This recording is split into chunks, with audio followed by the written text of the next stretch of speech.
The revelation of inner identity. 1.1 The forgotten question of identity. Who am I? There exists a question so fundamental, so quietly powerful, that humanity has learned not to answer it, but to avoid it.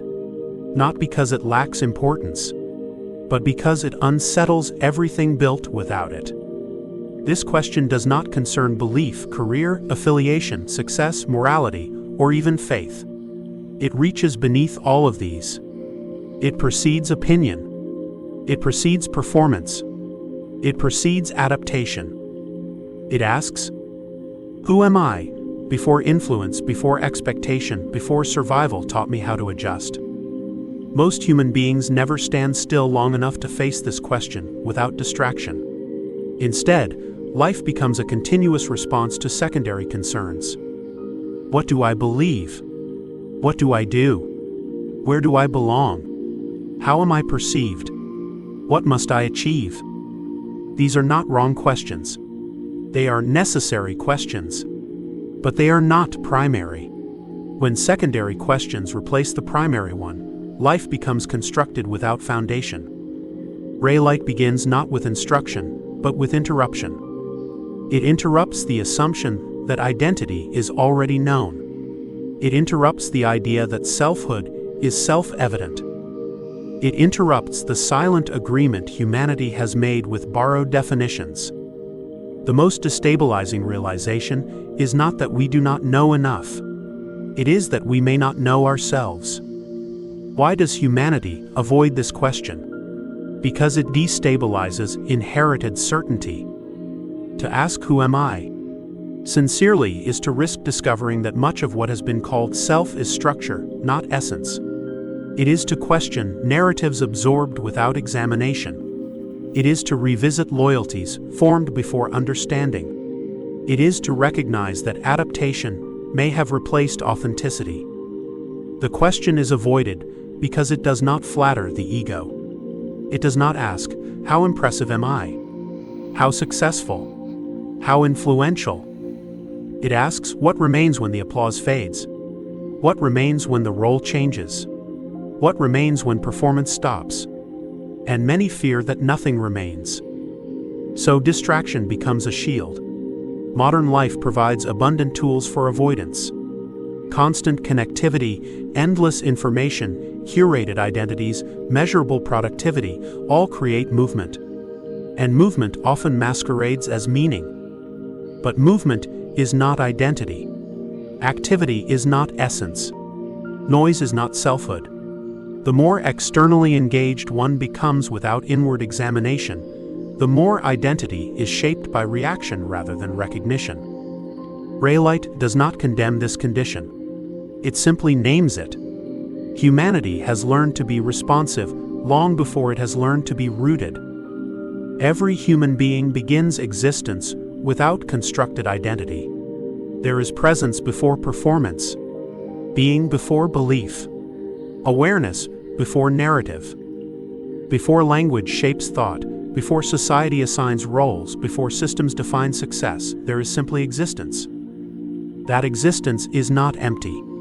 It carries orientation. It carries potential. It carries design. Yet as life unfolds, identity becomes layered. Family expectations form the first mirror. Culture forms the second. Education forms the third. Religion, ideology, and social structure add further framing. None of these are inherently harmful. Many are necessary. They provide belonging, order, continuity. But over time, the layering becomes so complete that the original interior orientation is forgotten, and identity becomes composite.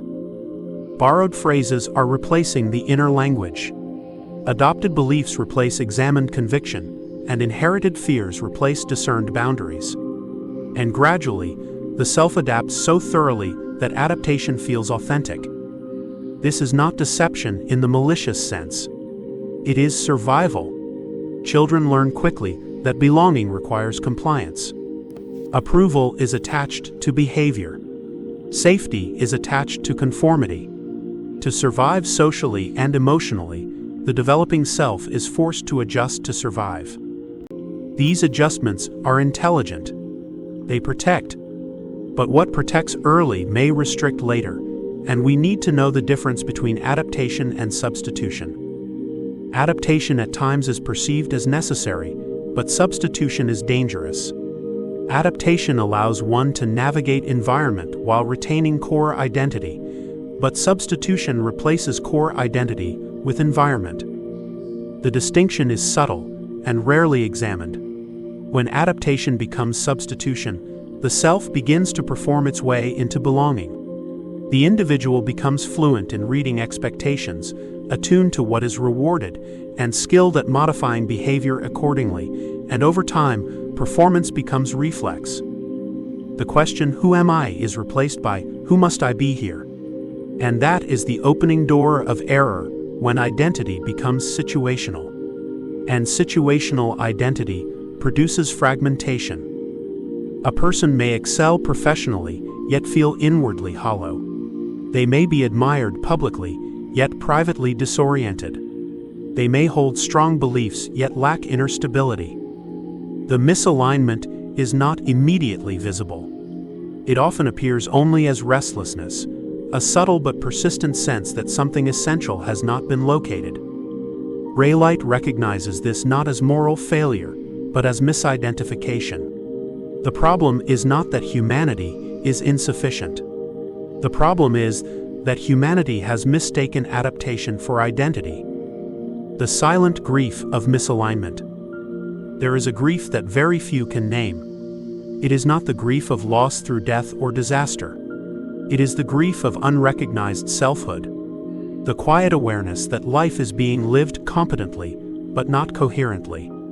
This grief often appears as chronic dissatisfaction without clear cause, success that fails to satisfy, comparison that breeds anxiety, a need for constant affirmation, exhaustion disproportionate to effort. When identity is externally sourced, stability depends on environment. When environment shifts, and it always does, the self trembles. Roles change. Positions end. Relationships evolve. Recognition fades. If identity is anchored to these, then identity collapses with them. Inner identity, by contrast, is not immune to change, but it is not defined by it. It remains intact beneath circumstance. RAELITE does not begin by telling the reader who they are. It begins by interrupting what they assume they are. It does not offer a replacement identity. It creates space for recognition. This distinction is essential. Philosophies that assign identity often create dependency. Systems that prescribe identity often require compliance. Ideologies that define selfhood often restrict inquiry. RAELITE does neither. It insists only on this: true identity does not need to be constructed, it needs to be uncovered. This uncovering is not achieved through rebellion. It is not achieved through abandonment of all structure. It is achieved through attention. Attention inward. Attention without agenda. Attention without urgency. The question, "Who am I?" cannot be answered by collecting more labels. It cannot be resolved by adopting more affiliations. It cannot be settled by achieving more. It can only be encountered. To sincerely ask "Who am I?" is risky, because it may require releasing narratives that once felt sacred, reconsidering beliefs once defended fiercely, admitting that performance has replaced presence, acknowledging that survival shaped selfhood. But the promise is greater than the risk. When identity is recognized rather than constructed, alignment becomes possible. Decisions no longer require constant validation. Roles become expressions rather than definitions. Purpose begins to emerge organically rather than through comparison. The question remains disruptive, but it is also liberating. RAELITE begins here because without identity, nothing else holds. Before systems can be examined, the self must be located. Before liberation can occur, the foundation must be known. Before purpose can be lived, essence must be recognized. This is not the end of inquiry. It is the beginning.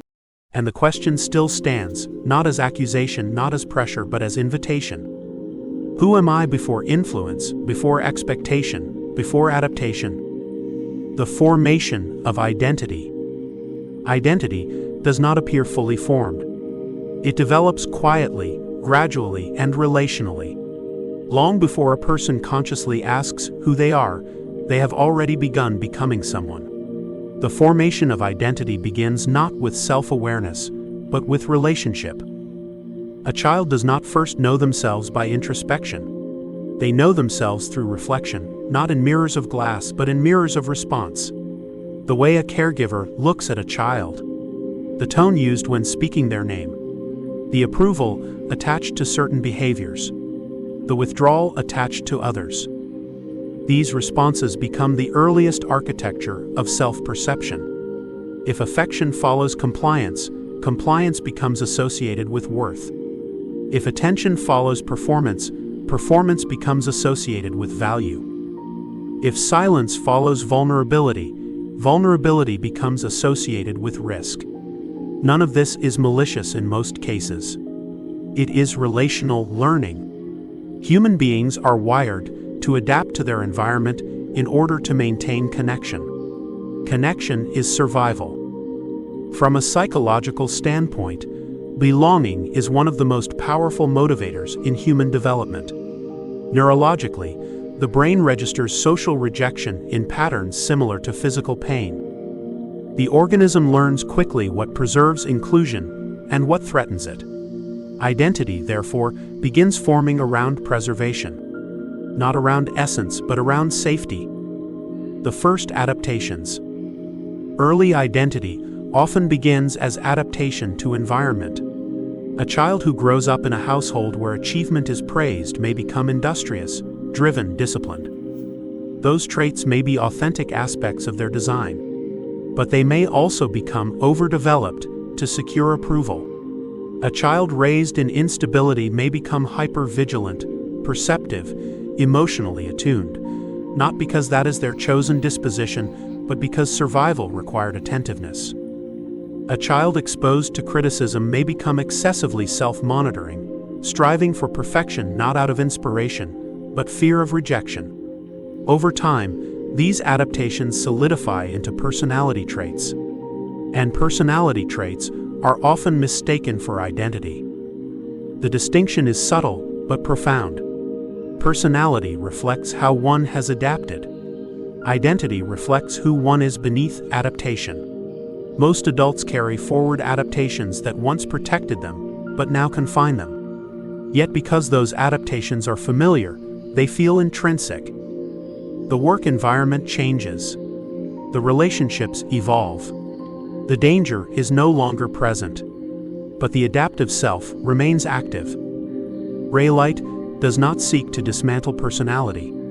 It seeks to illuminate where personality has become a protective armor rather than an authentic expression. The cultural architecture. Beyond family, culture exerts powerful shaping influence. Culture provides language, norms, expectations, definitions of success, definitions of failure. It defines what is admirable, what is shameful, what is acceptable, and what is not. Culture answers questions long before the individual has learned to ask them. What does it mean to be successful? What does it mean to be spiritual? What does it mean to be strong? What does it mean to belong? When these answers are absorbed without examination, identity becomes collective rather than conscious. Why? Because there is comfort in collective identity. It provides orientation and shared meaning. But when collective identity overrides individual recognition, the self becomes derivative. And many people live within cultural scripts that were never chosen, only inherited. The pressure to conform is often subtle. It may not arrive as command, but as comparison. Social media amplifies this effect. Identity becomes curated, filtered, evaluated. Selfhood becomes visible performance. In such environments, it becomes increasingly difficult to distinguish between authentic desire and culturally reinforced aspiration. Is the ambition mine, or was it taught? Is this belief discovered or absorbed? RAELITE does not demand rejection of culture. It invites examination within it. Spiritual and ideological systems also shape identity formation. For many, faith provides grounding, meaning, and orientation. At its healthiest, it supports alignment. But when spiritual identity is inherited without internal recognition, it can become external compliance. A person may say, "I am this," because that is what they were told they are, not because they have encountered that truth inwardly. Belief systems, when adopted without identity recognition, can become roles rather than realities, and the result is that the individual starts to perform faith, defends doctrine, and recites conviction, yet inwardly may remain fragmented. RAELITE does not oppose belief. It insists that identity must precede it. Without inner identity, belief becomes armor. With inner identity, belief becomes dialogue. The difference is subtle but transformative. Trauma and survival identity. There are also more complex formations of identity rooted in trauma. When a person experiences emotional neglect, betrayal, instability, or harm, the psyche organizes itself around protection. Trauma reshapes perception. It teaches vigilance. It conditions response. For example, someone who has experienced abandonment may construct an identity around self-sufficiency, not because independence is their core essence, but because reliance once resulted in pain. Someone who experienced betrayal may build an identity of emotional distance, not because they lack depth, but because vulnerability once felt unsafe. Over time, protective strategies become identity narratives. I am independent. I don't need anyone. I'm just not emotional, and I work better alone. These statements may contain at times partial truth, but they may also mask deeper selfhood obscured by protection. Psychologically, the nervous system prioritizes safety over authenticity, and it would rather preserve survival than explore identity. RAELITE honors this reality.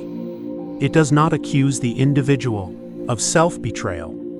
It recognizes that much of what we call self was formed under conditions that required adaptation. And this is the unspoken reality: what protects in crisis may imprison in peace. By the time of adulthood, identity has already been distributed and layered: family imprint, cultural conditioning, spiritual inheritance, educational shaping, professional expectation, and adaptive survival patterns. Each layer contributes to self-conception. None are inherently false, but when unexamined, they can obscure essence. Over time, the individual may lose awareness of the distinction between who I am and how I learned to survive. And the danger is not that these layers exist. The danger is that they are mistaken for origin. RAELITE begins the journey of alignment by gently asking, what if identity precedes all of this? What if beneath the layers, not instead of them, but beneath them, there is a stable orientation that was never damaged, never constructed, never negotiated? This question is not romantic. It is foundational. To examine identity formation requires humility. It may reveal that some convictions were inherited without discernment. It may expose patterns of striving rooted in fear. It may uncover ambitions shaped more by expectation than inner calling. This is not regression. It is maturation. Psychologically, growth often involves revisiting earlier stages with greater awareness. The adult has the capacity to reflect on the child's adaptations without shame. RAELITE invites the same reflective posture. Not blame, not rebellion, not dismantling for the sake of destruction, but understanding. When formation is understood, identity can begin to separate from adaptation. When adaptation is acknowledged, essence can begin to surface.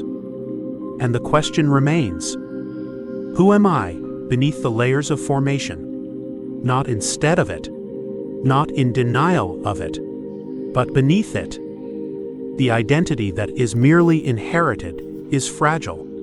Identity that is merely reactive is unstable.